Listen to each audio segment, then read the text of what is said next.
Hey guys, what's up? So today, in continuing Magical Girls Month, and in sort of celebration with Season 4, I was originally going to review Season 4 first, but yeah, I was going to do this review before Season 4 comes out, but I got loads of other things to deal with, so yeah. Also, I'm splitting it into parts because, well, there's a good reason I'm splitting this into parts. And that would be because I feel like I want to do less time and maybe to make more videos, and well, because I also want to do part 1 and then I'll do other reviews, and because I also want to review Season 4 or whenever I get around doing it. I might review some of the first 2 episodes and maybe I'll do the other episodes for later. So let's proceed for the next into this. So, part 1, we are going to review the first 7 episodes. It's also known as the quote-unquote TV movie, The Battle for Mewni. Why I'm putting in quotations is just 7 episodes. It's just 7 episodes. That's it. Yeah, it's just 7 episodes. I'm not considering it as a movie because, well, I would count something of a TV movie would have been an actual TV movie that actually played. It's not few episodes, basically like a few episodes put together. I mean, I mean an actual movie I've been thinking about. So yeah, let's just review this up and not get waste time, and let's get reviewing this. But also, before we were quick, I would like to say, yes, I do personally think the only Disney XD anime movie that I feel is actually a movie was the Phineas and Ferb, the movie Across the Second Dimension, which the only difference between that and this was because this one is an actual movie. And yes, I admit I do really like that, and I might cover Phineas and Ferb one day. I might do so. But whenever I get around doing so is depending on when I'm not lazy. See, and maybe I'll do a nostalgic month. Do maybe a month themed around cartoons I like. Maybe I'll do that as TV movie month or something. Anything. So yeah. Also one sec. Alright. Back to the review. So, alright. So let's start with the first episode, Return to Mewni. So, the episode starts shortly after Star Crush, aka the episode, the heartbreaking episode.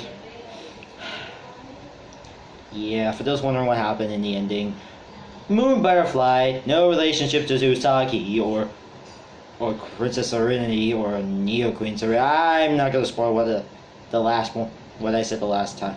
Ding, aka I feel like not playing that joke again. I already played them. I don't want to make it a running gag. Maybe I don't want to make it too much of a running gag, to be honest, of what I said in my Sailor Moon review. Season 1, by the way. I might go review Season 2. I'm going to review maybe that, but anyways, let's just get on with that.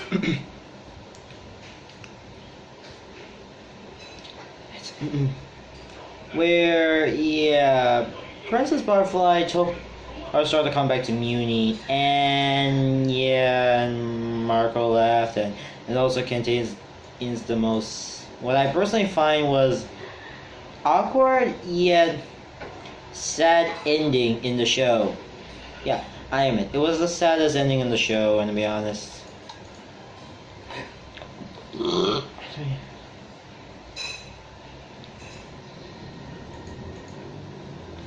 And also Jacko exists. By the way, I'm fully supporting Starcross shipper, so no one touches them. Hope it makes it canon. Anyway, let's just continue. Marco is wondering depressed after what happened, and as his father, calls is a teen sickness hotline. Huh, I think that's pretty much the, well, that's the suicide prevention calls uninteresting other weird brother. No offense, this is a joke. I'm not, the suicide prevent, if there was something of a teen sadness hotline, no offense, I'm just making a joke. If it's real, sorry. Suicide prevention online as well. I'm no offense. This is a joke, by the way. Please, hope anyone who works there, please don't. Anyone who works with those companies or please don't take this joke. It's a joke. Please don't get it. It's a joke. His mom suggests taking down the decorations from the end of school year party, which surprisingly they never took down for the next few days. If I were his father or mother, like for the last one, sounds gay. Sounds a bit too gay, unless I'm female. Anyways, gay, lesbian jokes aside. I would just remove the decorations by now. Margot just wants to leave them in case Star returns, as he doesn't want to feel like he left at departure time. Meanwhile on mewni, when we're on the run from after what happened, Toffee continues to grow power, and what happened back in season 2. I feel like I want to redo season 1 and season 2. I would want to do a redo in season 2, but for those wondering what's happening, or Sentient Goat, I forgot I can't pronounce his name right. Maybe I'm not gonna say what happened to him until when we get to that point of get to a few episodes later, but let's continue what I want to talk about. Toffee control continues to grow in power, and magic continuing to vanish from the universe. The two who are on their way to the sanctuary to restore the members of mostly the rest. The other one, I'm not gonna spoil the other one because I don't feel like I want to do spoilers, and I feel spoilers is something I would rather not spoil the show. Who their bodies were early on they were reduced to floating balloons. Apparently when you die when you get your souls sucked out, your bodies float apparently mewnis are, I think the bodies are somewhat filled with hydrogen, and the souls were, I'm gonna presume, maybe something like stone or something. I don't get it sometimes. I don't get it. One sec, I need to close the door. Alright, back to business. So, yeah. Unfortunately, due to the Infant Fest, their wannabe corn trying to doesn't work, and they decided wanting to get a little ones. Where Ludo's rat army, yeah, because he had that now. Oh, apparently, yeah, that happens a few episodes ago. Searches for them, and she decided to get rid of her when telling Queen Moon to tell Star not to use magic so she can flee. See, decided to flee off with a stick. Oh, and by the way, if we're wondering the sanctuary, yeah, the place is also secured by a toad. I mean secured by an alligator. And oh wait, never mind. Oh wait, that's something else. Well, she successfully fit the rats. They call the whole council bodies to flow away. One sec. Alright, I was like, oh yeah. So yeah, they flew away and get stuck on a tree. Star and Moon did decide to recover the bodies, but Moon warns them they were risk of them. Oh well. One sec. After retreating from her and council's bodies, they arrive in the sanctuary, and it's protected by, out of all the things they decided to protect it.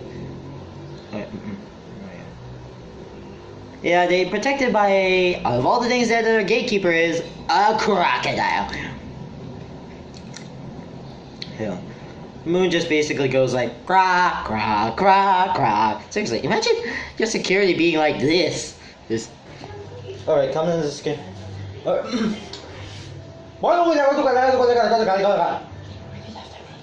I can't understand what you're saying. I'm supposed to do rabbit checkers. What? Okay. Passcode, please. You may go now. Okay, back. Oh, there's no copyright stuff on him during that grok scene.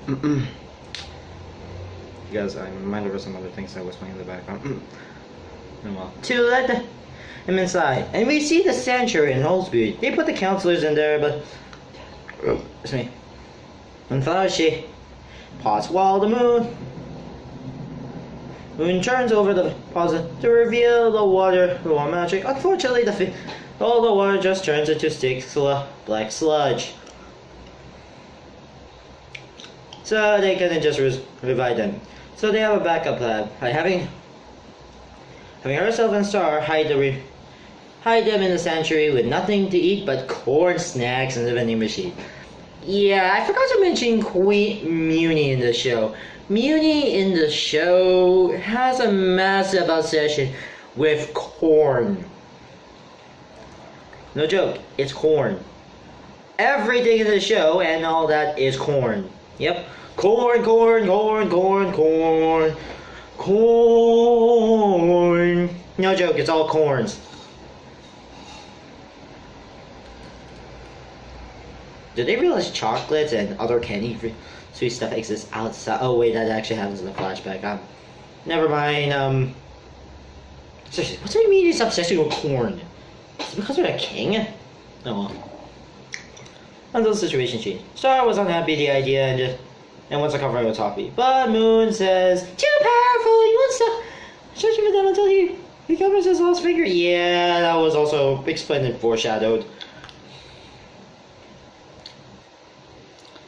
No, yes.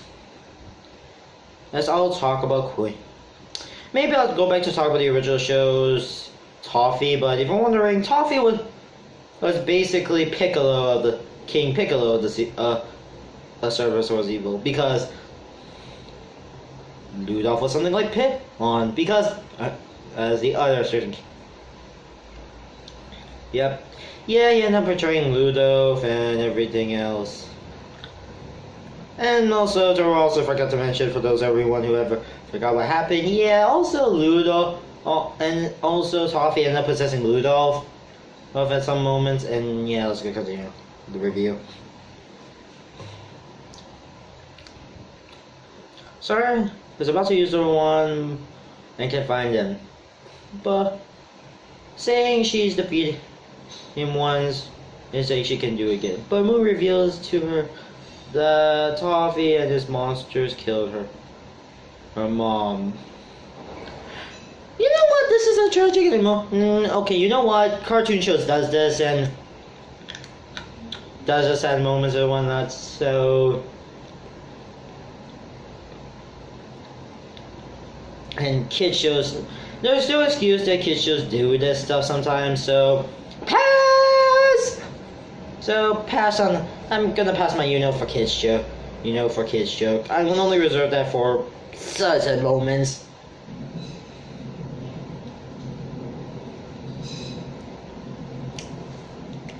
Realizing the true extinction of Toffee's evil, Star gives the Moon to Star gives the magic wand to Moon and asks her to tell the story of Moon's explanation of how this all happens. One sec. No, Moon explains that after her mother's death, she turns to Eclipsa. She was kind of mentioned also. I probably presume she was mentioned in the show a few times. And also for review purposes, I'm not going to mention much about her. And yes.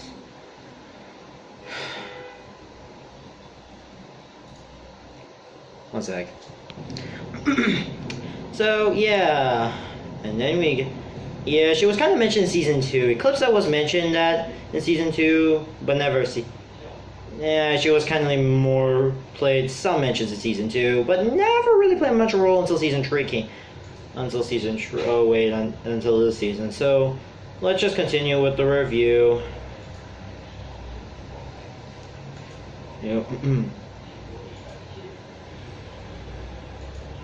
Anyways, we get to the next episode. Anyways, Return to Mewni was a nice starting episode. Oh, yeah, a nice starting episode. Oh.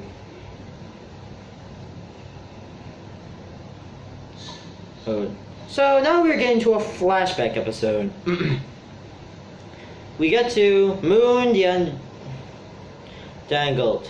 Yeah, that's the episode's name. We start out the episode in a flash. We are in a flashback, taking place before what happened with Star, before Star, everything else, and prior events of the show. One sec. Excuse me if I forgot. Never mind. Let's. In a flashback, an army of monsters prepare to attack basically the Kingdom. Excuse me. And while young Moon Butterfly decided why not to just conjure with our mother's death commitment. Yeah, one sec. Back to the review. So yeah, we get to the early years of asking. So yeah. Anyways, back to the review. If you don't know comments, it's also if you don't know, it's based like I said earlier, Moo Butterfly's mother. Her mother. Now back to the episode itself.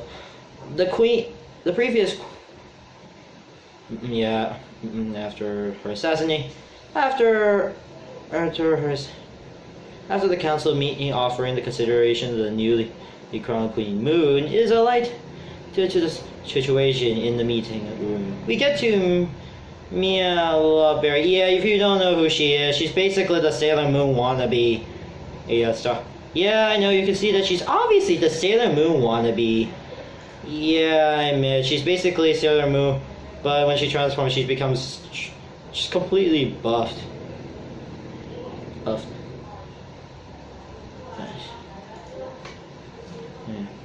And yes, she's basically have references to the moon, like her localized, like her design is a bit similar. Like, well, her localized name, Mia is her localized name for Venus. Also having bunny ears from her alter ego Usagi, who her name is Mean Rabbit, and Monster Bash. And in Monster Bash, one sec. Oh yeah, and in a later on episode, her campfire has secret tuxedo because love interest reasons. Yep, she's basically yeah, basically that, but yeah, she's more war heavy, and also she guns buff other times. Yes. Also, one sec. One sec. Anyways, back to the review. Sorry, I need to go deal with something on my mind earlier. And the Magical High Council decided to try to convince some monsters at Bash out of the outcome, and also of the monsters of the murder of Comet. I think that's her name.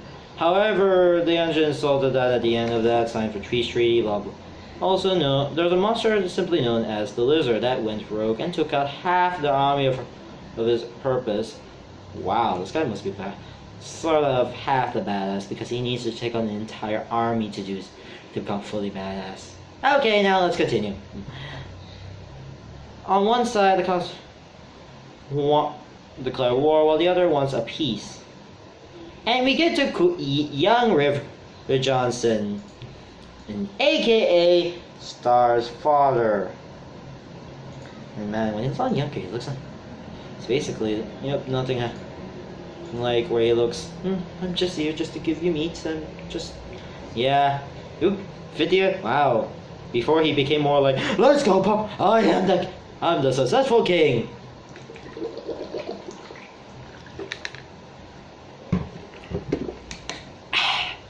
Back to the review. So, yeah. So, letting Moon decided her. However, Moon is unable to decide in her grief. In the meeting room, River decided to catch him and apologize. She went to push his shoulder and give her apology ham, apology meat before leaving. Moon returns with her chamber, finding a Glossaric. Yeah, Glossaric, the guy who lives in the Book of Spells. That in the show, right? It's me. Way before it got burned.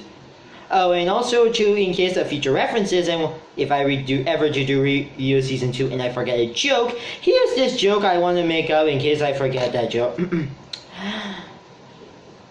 Glossaric.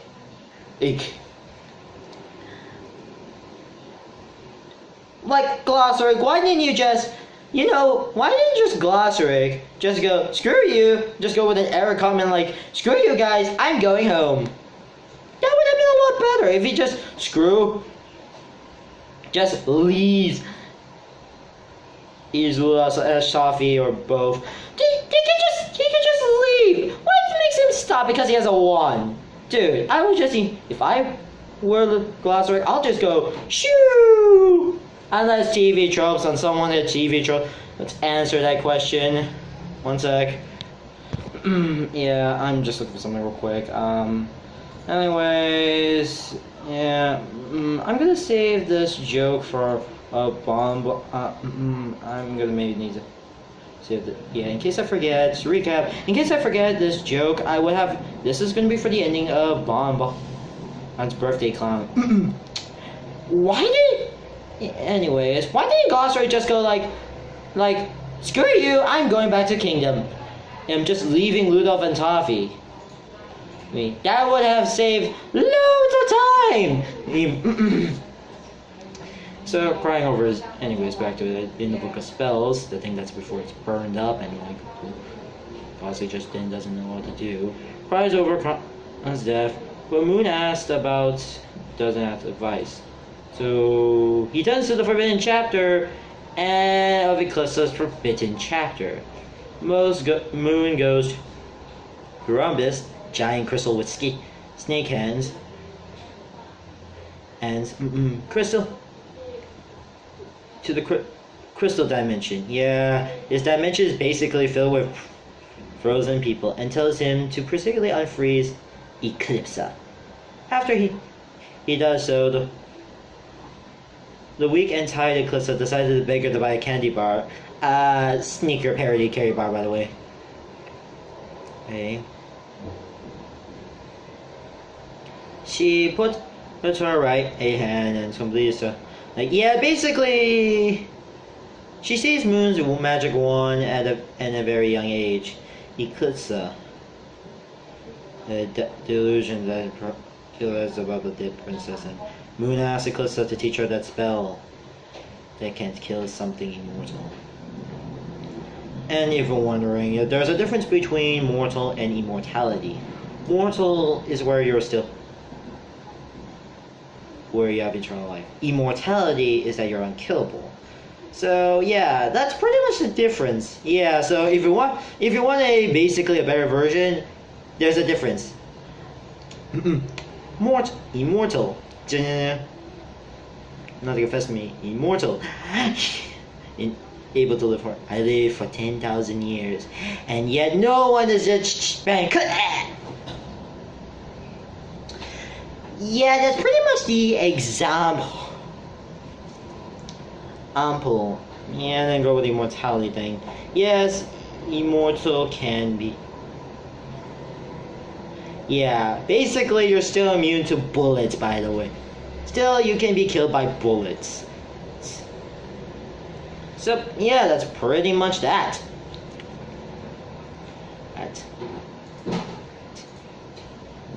And just usually that Yeah, so basically, Eclipse gives her about this bit of spell and accept it just so he can kill the toffee. Yeah, anyways, meeting and going to. Then we get to later, sometime later. Moon decided why not to go with her. Ride our little horse and just went. I'm just going to go to this monster general just so I don't die. Anyways, we get to the lizard, Toffee.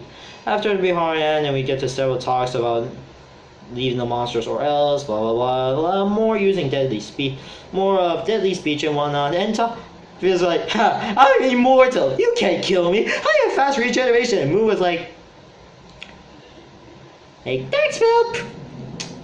Ah! And it's like.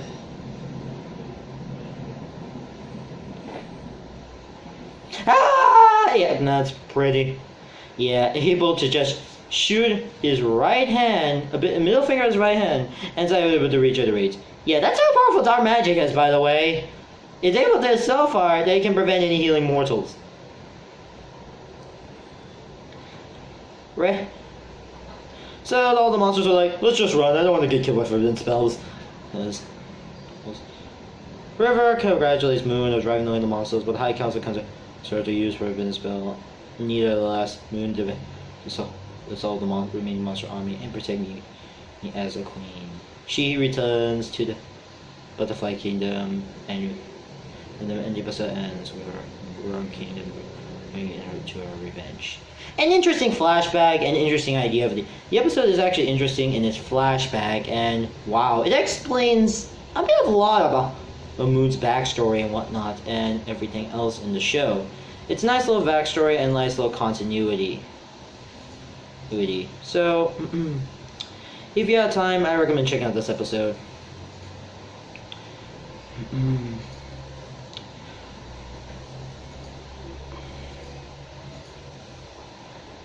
Anyways, next episode is A Book Be Gone. Oh wait, this is oh forgot. This is also the episode where oh yeah, actually I think I actually want to use the book. This is actually the episode that actually brings the book. Yeah, this is actually sorry for a bit of the mistake, but The Book Be Gone. It's basically just Ludov just trying to write the book on the book. The episode starts with at Ludov's monster temple, and yeah, Blind Eagle and the giant spider minion arrived with the tacos from Earth. Apparently, I don't know. I probably presume they were from. I don't know how is that possible, but still, Ludov walked quickly to find the temple is in ruins with a star run, with no memory of what happened after the star crashed. After Tali took over his body and seeking. Yeah, this episode was just about Ludo just trying to write the book of spells. And throughout this entire episode, and yeah, he dares try to, but it doesn't work. Also, secondly, why didn't Ludo? And this is also from the glossary thing, and also not listening and not doing is basically the obvious. I would just leave the village. Is it because Toffee or something? It just doesn't get it.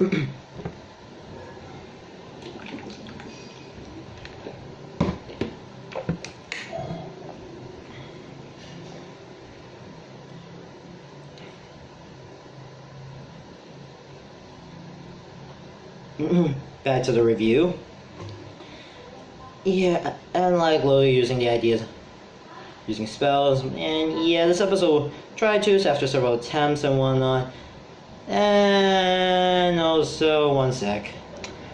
Anyways, back to the episode, and then just, Toffee goes back to Ludo and just immediately just burns the book, killing Ludo, Glossaric, and all in the process. You know, for kids!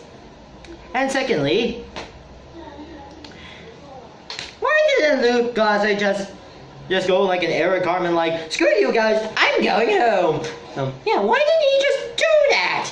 He could have just easily just escaped if he just flies away with a book of spells. That would have been a lot better. Okay, maybe it's because the book may be heavy or something, but still, it doesn't work. Okay, let's say.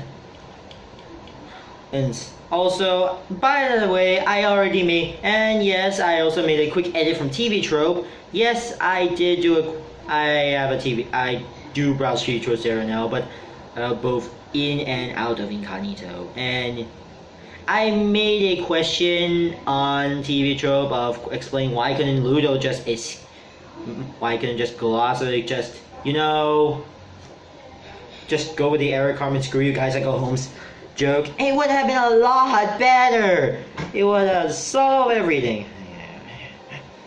But anyways, after that, decided, well, time to go to Ludo's reckoning is and he decided why not to use his wand. He need to use one. Ludo decided why not to take up the kingdom. Yeah, also I met the several shenanigans of him trying to read the book was funny. I need to be honest.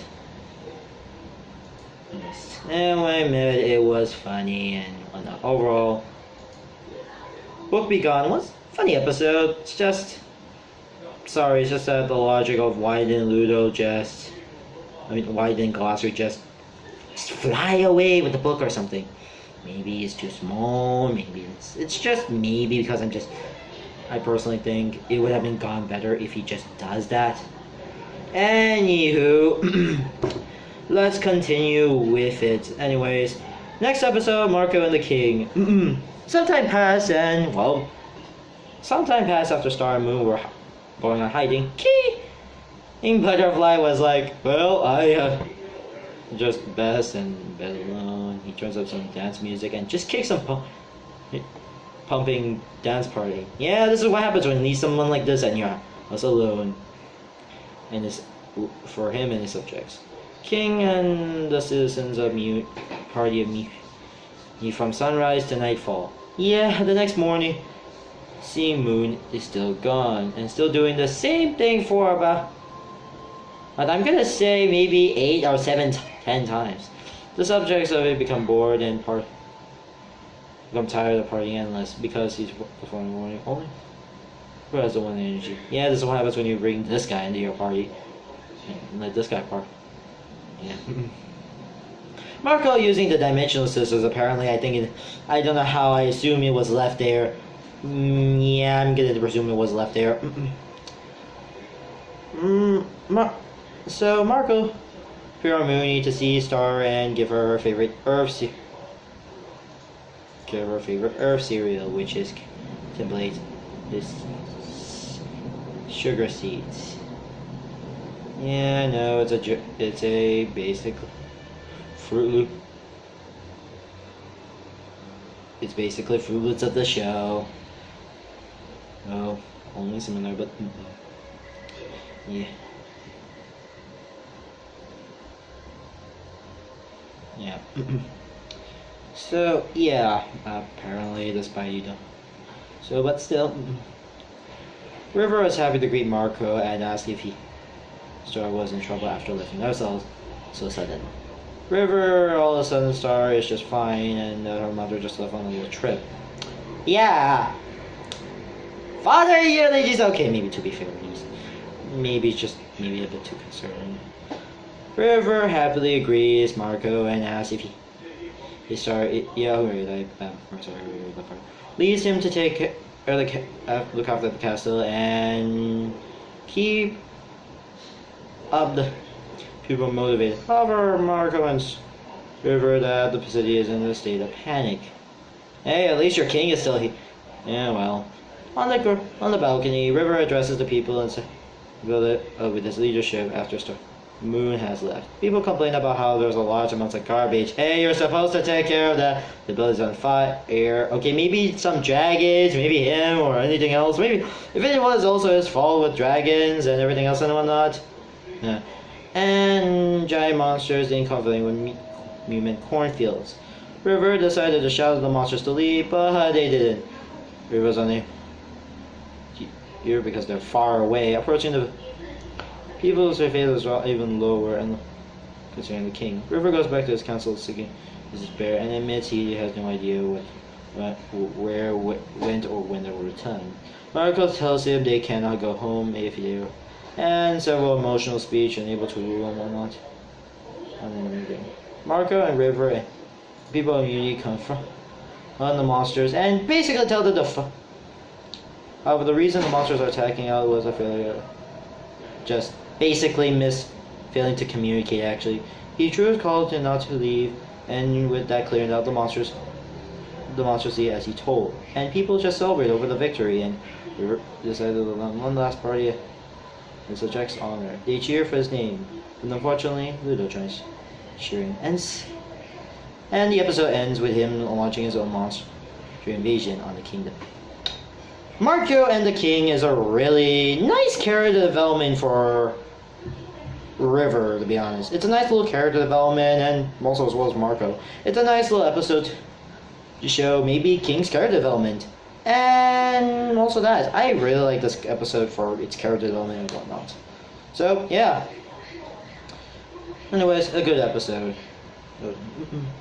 Next we got Puddle Defense. I kind of feel this talks. No, this is one of those episodes addressing the prejudice against monsters in racism and whatnot, stuff like racism and things in mewni. Anyways, the episode starts with, at the sanctuary, Star and Moon wake up to discover that black sludges were flowing inside it and unable to recover them. Star and Moon just decided why not to escape from that place before it sinks. And well, they decided to rats are patrolling. Apparently, they found the site. How did they immediately find the site? When they hear far crickets, they got an idea. When they hear far crickets, they decided wanted to go ask Buffrog. Yeah, and you may know Buffrog from a similar video game you may have played a few years back.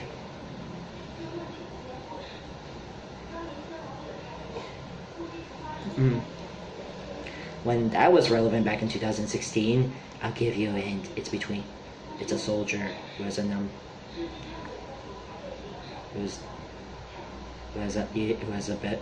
aimbot rifle. If you want to repeat the hint, here's the hint of who is his voice actor, of Buffrog's voice actor. He's a guy who's a soldier and has an aimbot as his ultimate. If you get that reference, I'm gonna give you.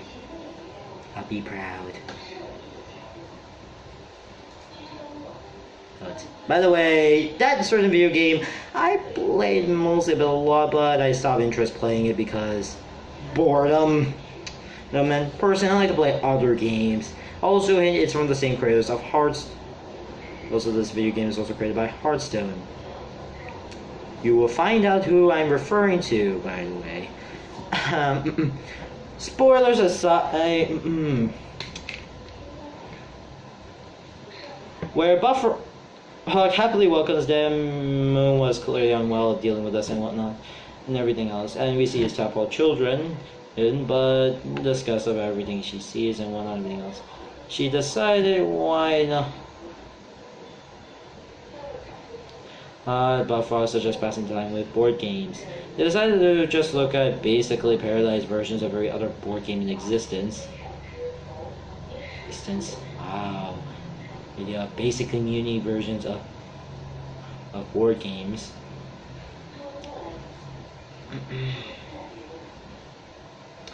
Wow, the monsters really hate me so much. So yeah, we get to basically. Anyways, they decided to play Puddle Defenders. Puddle Defenders, as the title suggests. We get to a talk. And all would favor them to mewnis. So for one game, Puddle Defense. As the game gets underway, so I decided to sneak back to Mall. Moon realized that the game was biased towards monsters, and yeah, attacks. And Moon's biased, and we get to a lot of basically China them having insults, and also want to protect Star and whatnot. For some reason, he refused to cover Star any longer and decided to lock them in. The exits are in his house, so Star can escape. Then locks herself into the. I was furious by her mother's and also Buffalo's betrayal. Not really much of a betrayal, just more. Alright, don't feel. like working in this anymore. Anyways, we get to then Kara, one of the youngest of the tadpoles. Yeah, one of them was the only one to speak. She can talk, and apparently also offer the other tadpoles to basically start. And yeah, the episode ends with that. It just basically just to save the kingdom and whatnot. Sure, the episode itself was pretty good, and it's a bit of a filler episode, but I thought it was a pretty good episode. Nice little character development between Moon and Buffrog, and nice little talking a bit about the prejudice and racism in the show. Dealing with that.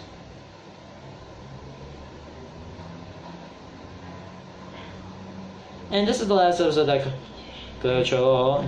Well, the episode before Charlie Chin decided why not to direct these episodes. Yeah, replace it. So yeah, replace actors. Still, replacing actors is a thing.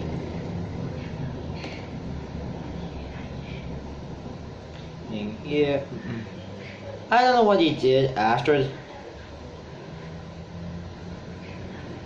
that. So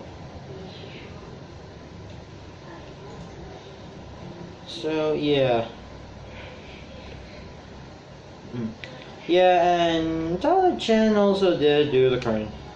He's now basically doing the show now, and he has some experience. So yeah, you know what? I'm just gonna. Anyways, back to the puddle defense. And overall, it's a pretty good episode and a nice little filler time in showing character development. And oh, and if anyone wondering, I want to make that top 10 Match Mojo jokes. Maybe I think that's a dead meme. I think I want to show it that way. I'm thinking personally that'll be, though maybe I'll use it for more better ones.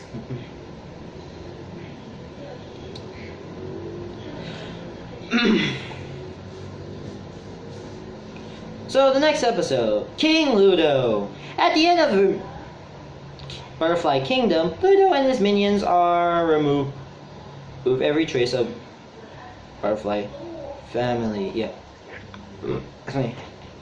Excuse me. From the kingdom to make the room for Ludo's own riches. Yeah, I think the episode. Yeah, this took place after Marco and the king, and personally, I kind of. Yeah, though I would like to see how the invasion went and how this ended up, but you can see the reason why. So outside that, the Mewni tried to sell King Ludo products, but little success. No one likes Ludo. King doesn't really like. The kingdom likes Ludo because of reasons. Most of the design, Ludo goes to the king's dungeon when Marco and Riven are chained up, and the man is that River tells him make the people like him. River refuses, so he gives him 24 hours to change his mind, or else he will use the ladder on it. The ladder to send him flying to the sky. Which is a spell. Yeah, which is a flying spell, which is a spell that just send people to the sky.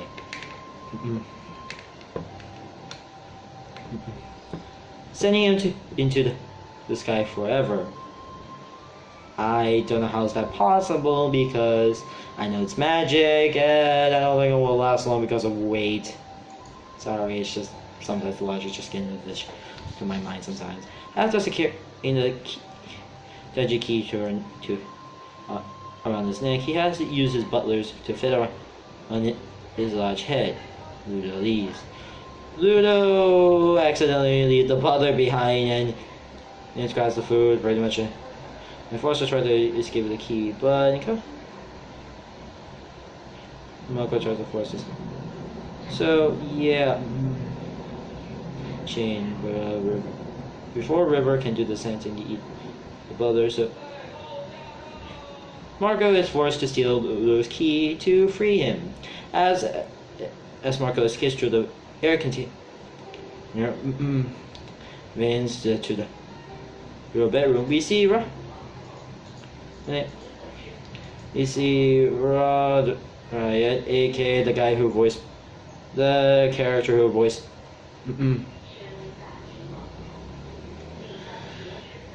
No, it's sorry. I just saw an image earlier and just sorry.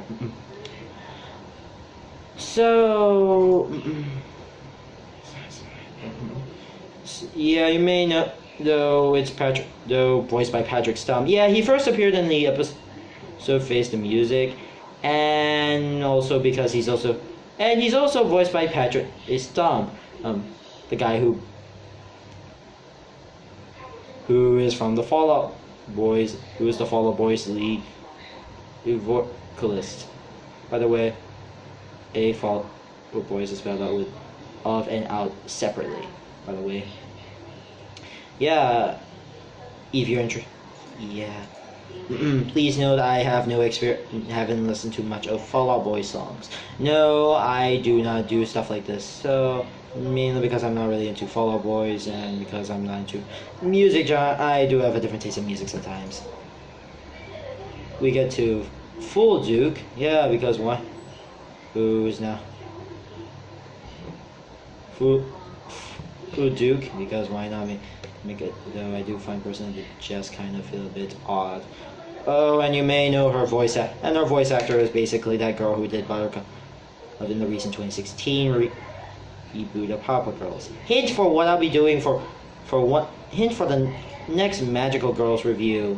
It's coming. Please don't forget to remind yourself that hint that's one of the shows, but I'm not covering the reboots since it doesn't take into account the Magical Girls.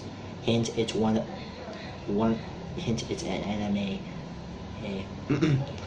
And we get to Mind Girl, who also has an, oh my god, whose voiced her just thought sounds so, someone's just having a soul throat. And yeah, that happens a bit later. Yeah, that actually happens in the episode. So yeah. So back to the review. One sec, I think I need to do this. Back to the review. Ludo. So yeah, they have gone hiding since Ludo's takeover and held themselves to his stuff, whatever he isn't around. And yeah, unwillingly refused to do the stuff and then doing inspirational reaches and whatnot. Margot sneaks out of the royal bedroom and tries to steal the key Ludo's neck, but get caught by before he caught Ruby Wright, get Full Duke and Girl appearing and they're acting and preparing a song, and yeah, they pretended. So, and luckily Marco escapes and whatnot. Marco returns to the dungeon to free River, but refused to abandon his subjects, and well, here I have a lot of change one second. Excuse me. Before he changed him before dropping the key. With the 24 hours up, Ludo decided to recover the key and things into dropping out the anyways, and demands his assistance, but refused once again. Ludo just sends, as punishment, he just levitates him and throws him out into the sky. Don't worry, we will never. Yeah. We're gonna presume he died. Yeah, when I saw this episode, I thought he died throughout this entire scene. I'm worried that, yeah, I don't think someone levitating forever would probably get them killed. Unless it's maybe in our dimension or something where usually there's planes, other things, usually shot blades in the sky. Yeah, that would probably kill some. That would actually have been better if he does that plan. I know this is a kid show, but why he never just throws him into a negative zone or somewhere else and no one can help?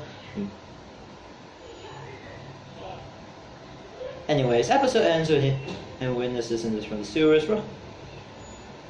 So Riot and the other one, what to do now? And it's now time to fight back. And Marco ends with the time to fight back.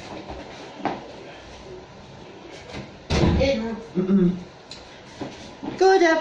Thought the episode was alright. The episode was alright because for the most part, this is more a lead up to the final episode of this movie. I'm still not counting as this is a movie since it's just a collaboration of 7 episodes. The first 7 episodes of the series. And while introducing we get a nice little Riot, Full Duke, and basically, yeah, we will sooner or later know that we'll get married. I'm not gonna spoil what's gonna happen in Photo Booth, by the way. Okay, it's in the opening, but still. And Mime Girl appear. Yeah, they basically Full Duke and Mime Girl just dare. We just Yeah, would just also appear because, well, they probably need 2 extra minor characters there. Anywho, yeah, they pretty much. King River really has a much more resistant and basically not feeling like not surrendering easily. And yeah, him flying in the sky is not gonna work, and you know why. You can see something of why he's never for that. Anyways, I also would not say he's dead because the next episode will show. I mean, yeah, for now, like, I assume he died after that. During the ending of the episode, like, I know he was levitating and skating in the sky, but someone would probably, yeah, you get the point of what I'm saying. And probably also make this Marco character development, and it's a nice little character, and also a little character development between Marco and King Butterfly. Anyways, off to the final episode of this marathon. Toffee.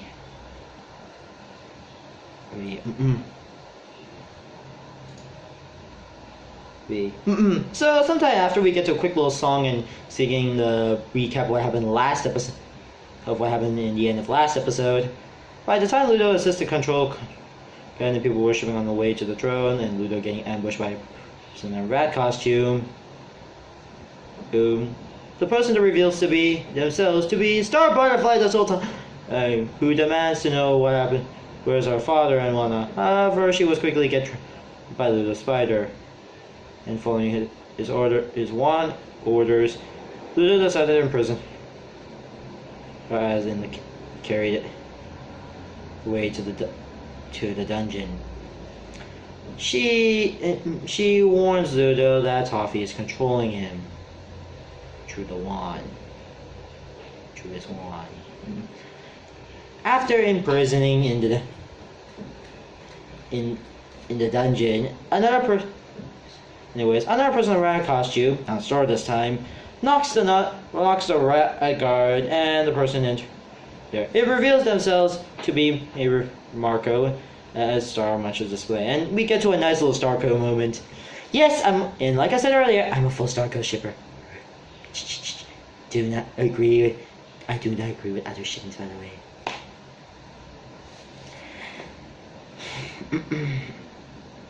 Anyways. And others being the other 3 characters that appeared as minor characters in the last episode. She decided to come up playing with ruins and Ludo's credibility, but saying they to get rid of Ludo. Just then, Ludo enters the dungeon cell and reveals about them hatching a plan and whatnot, failing to do so. Star was levitated away on the balcony. Ludo continues to stars about one, blah blah blah, and Star reveals that Toffee was inside the wand this whole time, and Ludo wonders how they get out of here. She last time recalled the last time he faced him. This was during the season 1 finale.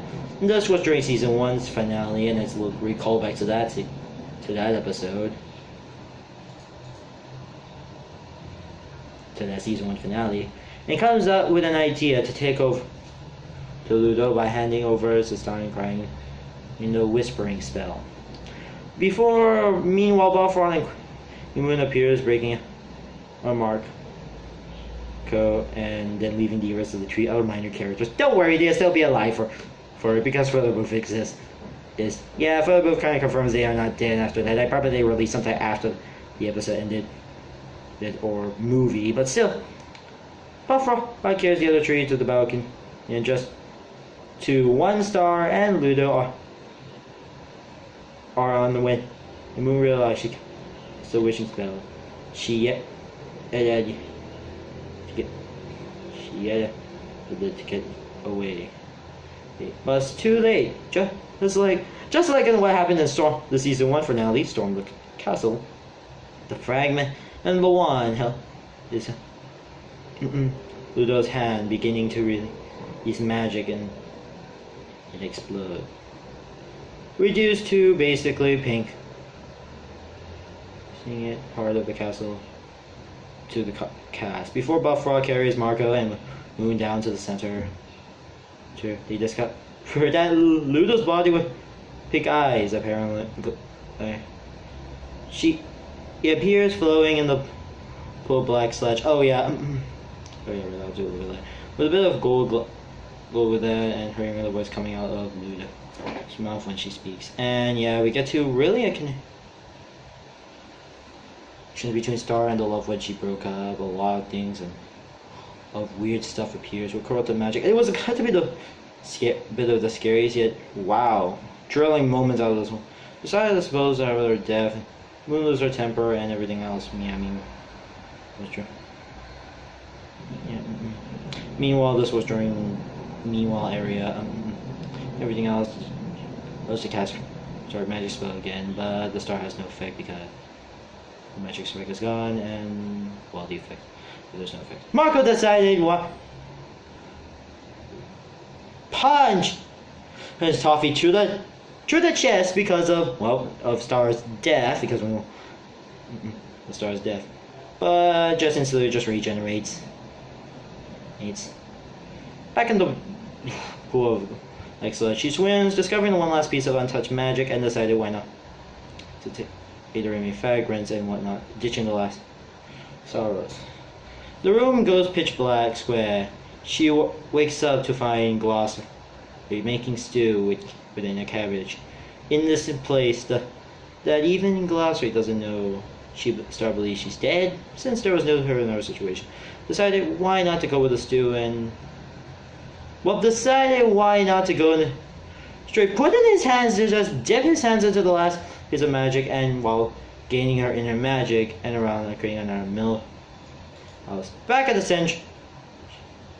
sanctuary, the black stars turn to gold and revive her, resilient them.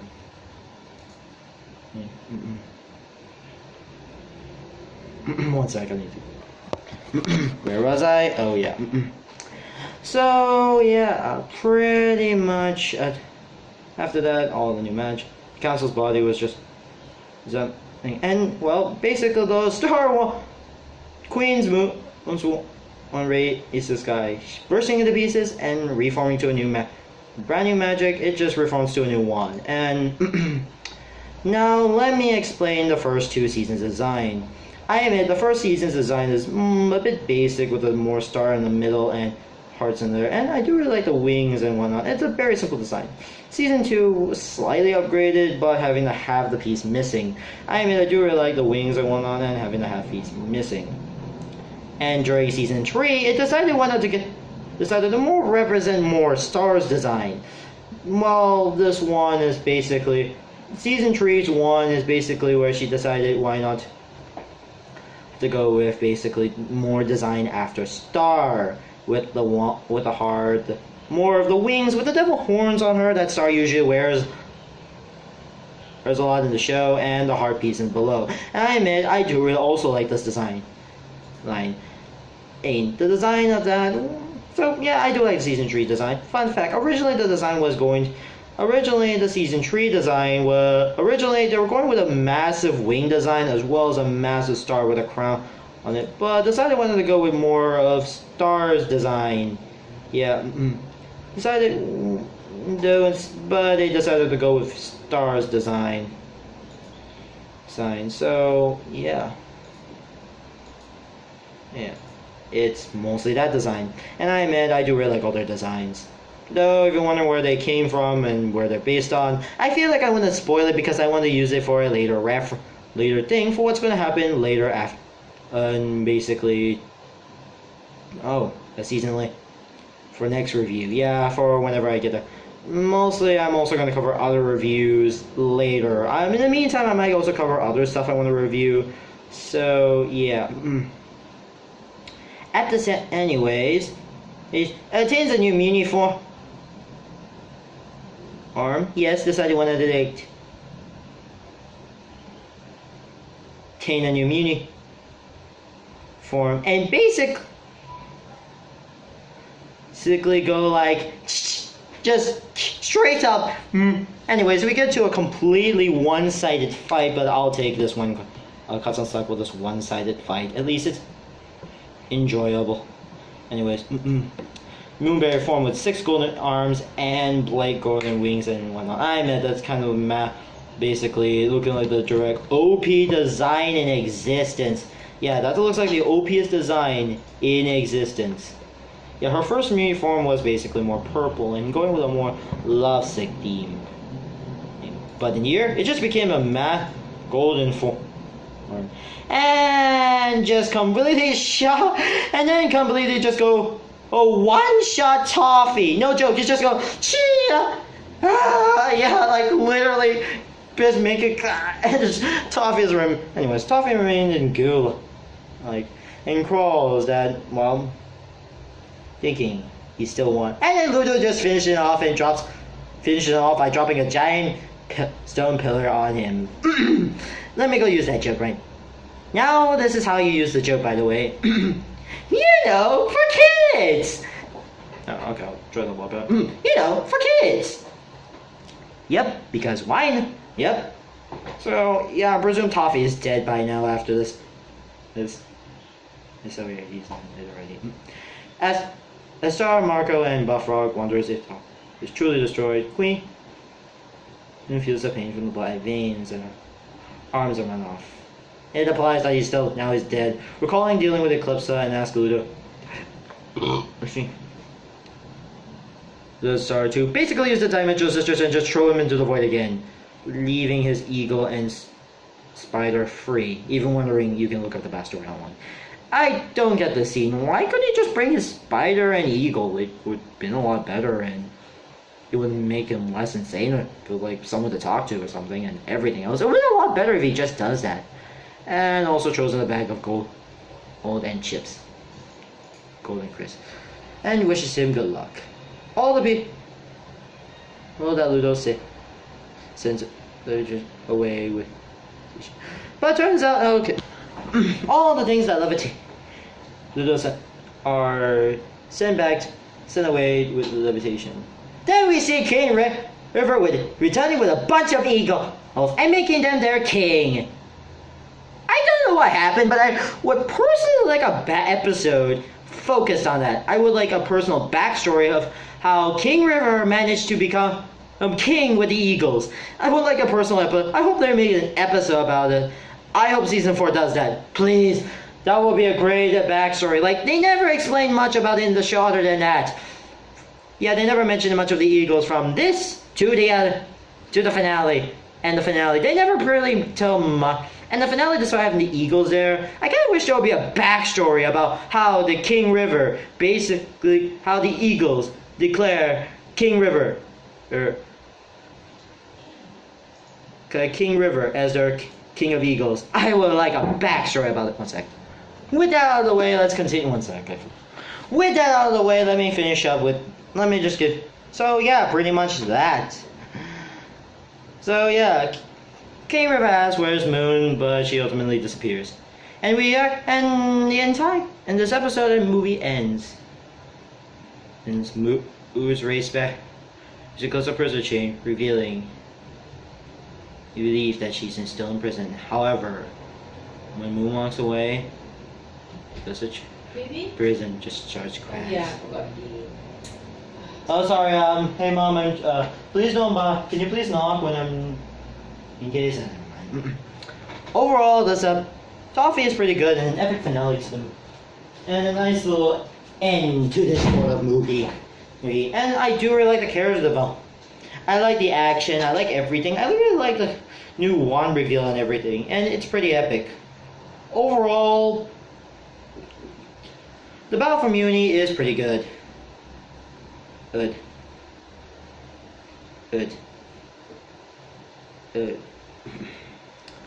This entire movie was actually pretty good. It showcases more. It's a premiere. It was an epic premiere and an epic start to the season. And nothing short, nothing less. I do really like the character a lot. We learned a bit more backstory on Moon. We learned in Queen Moon's backstory, and I pretty much like stuff like this. So overall, also I forgot to mention something a bit real quick. Also, I would like to talk about a bit of the opening they used. The opening of the first 2 seasons was a bit more based on, well, more of dimensional adventure in one. While season 3 was, well, because, well, the first 2 seasons were a bit focused on Earth and everything else and whatnot. And personally, I like that, as well as season 3's season 3 decided wanted to boost it and change with more, having a bit more sort of showing sort of, I'm presuming, main characters. Yeah, they decided why not to give Tom and Kelly a Ponyhead as well as Jane. I think that's how you pronounce her name. A more playing more major roles even. Yeah, and I meant the season 3 looks more action packed a bit. Opening. And then we get to the ending sequence. Now the original ending sequence was a bit of more happy and lucky, more of a happy and lucky charm theme. And I do really like the first two seasons ending, and I really like it's more a bit of a happy ending and whatnot.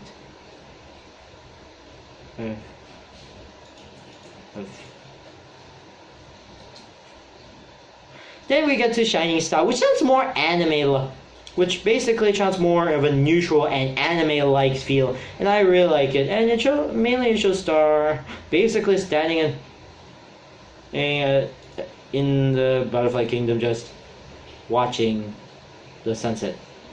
And I like this new ending, by the way.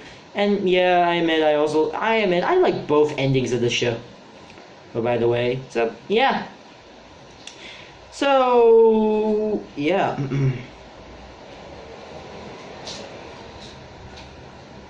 That should be it. So yeah. So when I'll be covering the rest of the season, well, yeah, I'll cover the rest of the season whenever that comes up. So yeah, this is going to be part 1, and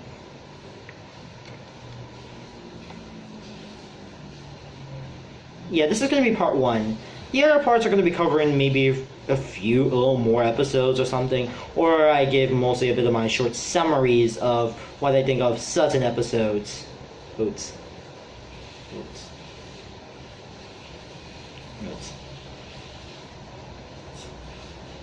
So yeah.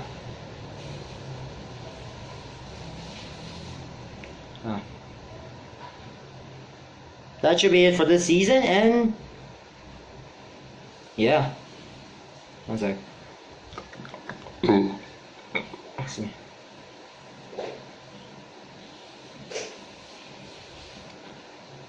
So next time we go to somewhere during the point after Sailor Moon, and where anime at that point go in more action, and while the series is sort of action, have a little more action, maybe a bit towards the end of the episode. We go back to more calm, and back when Magic Girls were more calm, just little girls just doing magic. And also, anyways, we see her with also cards, and also magical cards with a can be activated by a magical staff. And also, I'll give you one more hint of what we're gonna review next time we talk. And don't worry, I will get around doing Star Wars Wars Evil, rest of the Star Wars Wars Evil reviews, as well as Season 4. I'll be covering the rest of Season 3 and Season 4, so one second, I'm going to give you the hint. Here's the hint, by the way. Hey. Until then, I say goodbye. Till then, and goodbye.